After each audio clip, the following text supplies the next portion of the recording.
Alright, we're back. I've done all the way up to Buccaneer.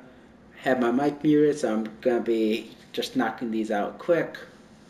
Because I've already done every test, every possible angle.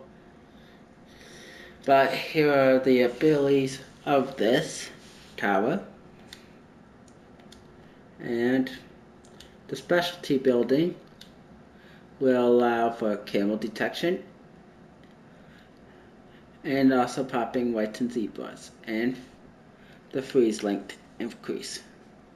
And when you pop camo, well, freeze camo, you'll get the camo taken off. So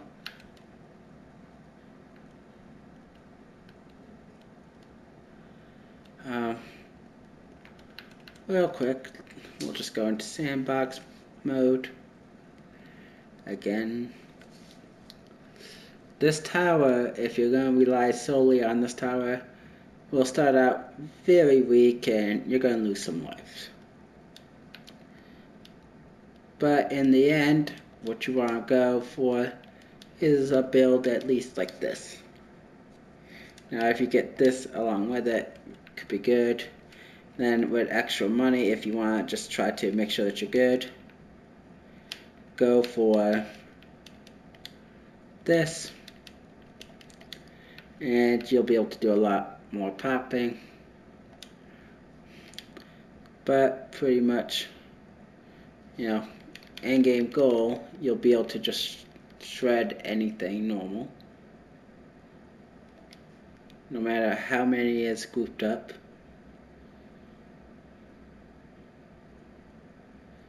It just all dies.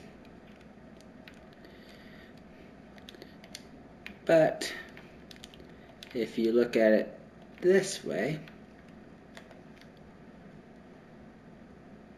they will just get through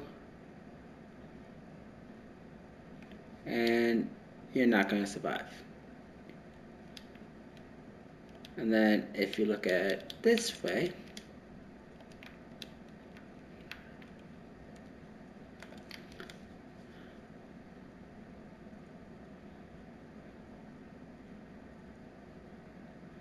they still get through, you're still dying.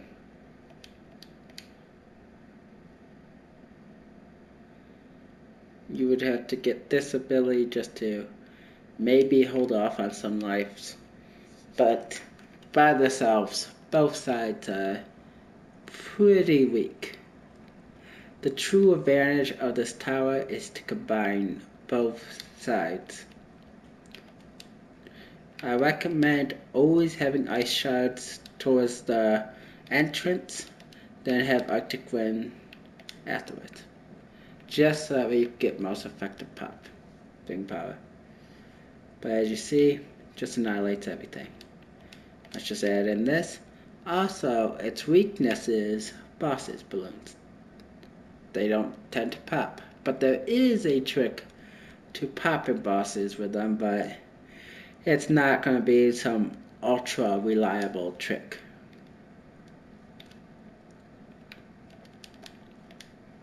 But surprisingly though, they deal out a lot of damage to bosses.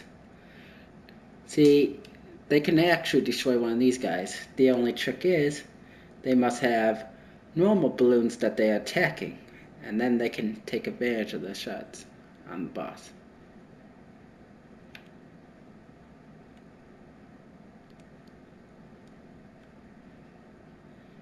So let's just summon a lot more of these.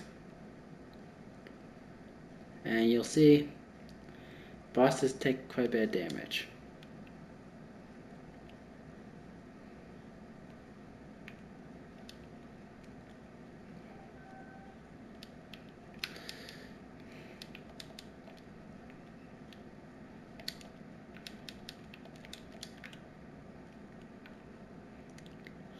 So let's summon in another one and another big wave of this. And just watch as that boss just get annihilated.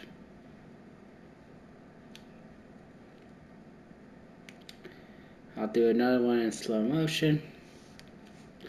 As long as they're popping normal balloons, their attacks will hit the boss because the shards will attack the boss. And the shards are very dangerous.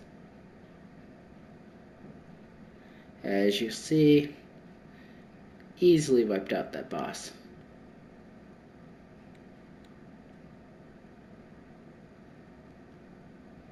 As you see, wipes out these waves easy enough.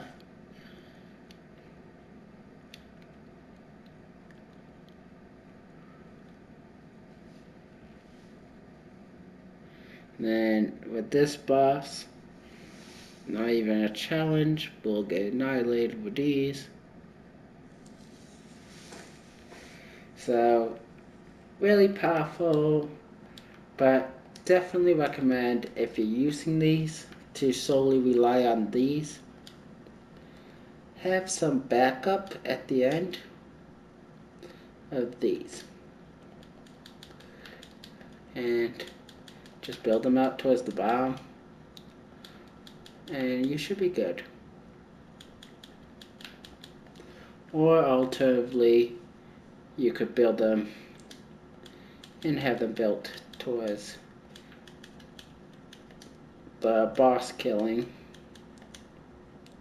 But I find the bomb version is actually the most strongest version without spamming the ability.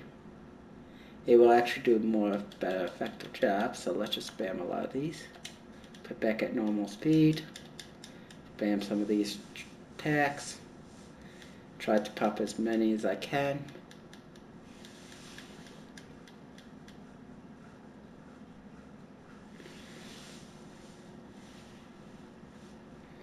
And as you see, the popping power from the things are being very useful. Just lots of damage. Making multiple balloons just wipe straight out.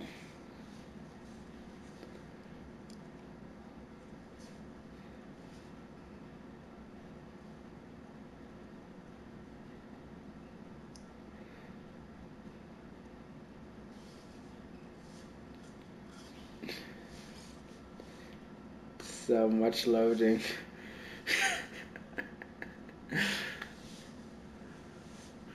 Well, I might have just froze the game. Anyways, I can't believe that. I think I froze the game.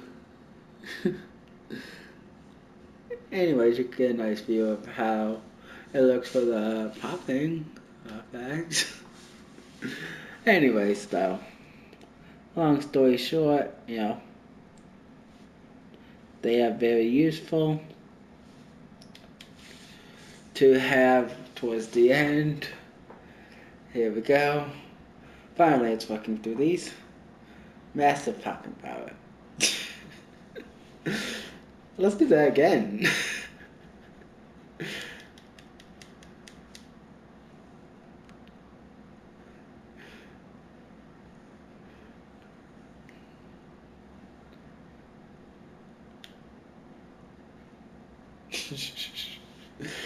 So much fun. Alright.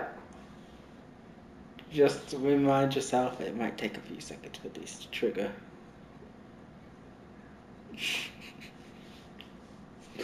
But yeah, that's probably the best way to go about doing it. And that's also why I suggest the bomb version instead of the spiked version.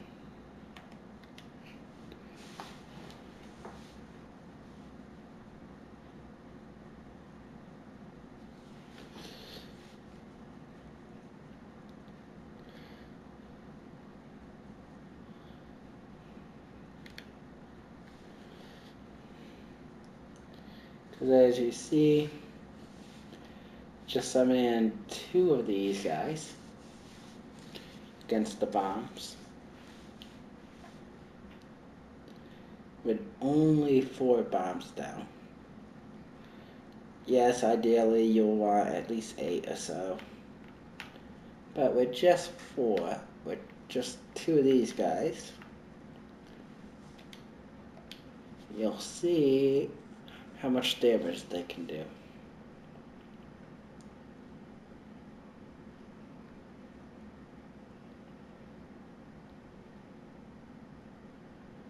They all died. No health lost. Now, alternatively, you could probably try to have 1 or 2 of these guys. Set them up to strong.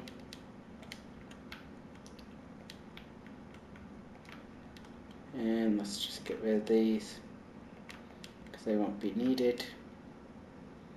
And as you can see, just plain annihilates everything. So much so that it's lagging.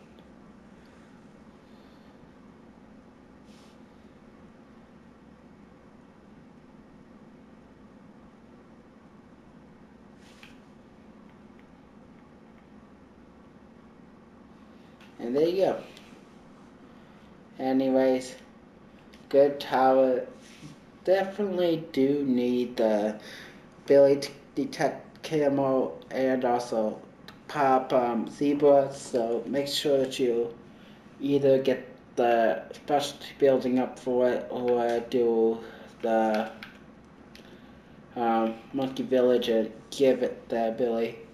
Either one, it will be the same, just cheaper prices, stuff like that. But anyways, that's a quick review. 2 of them will be good enough to clear out anything. So by 2 of them, I mean 1 ice tower going towards the top path and 1 going towards the bottom path. Those 2 side by side will just clear out anything, no problem. Up next is the glue gunner.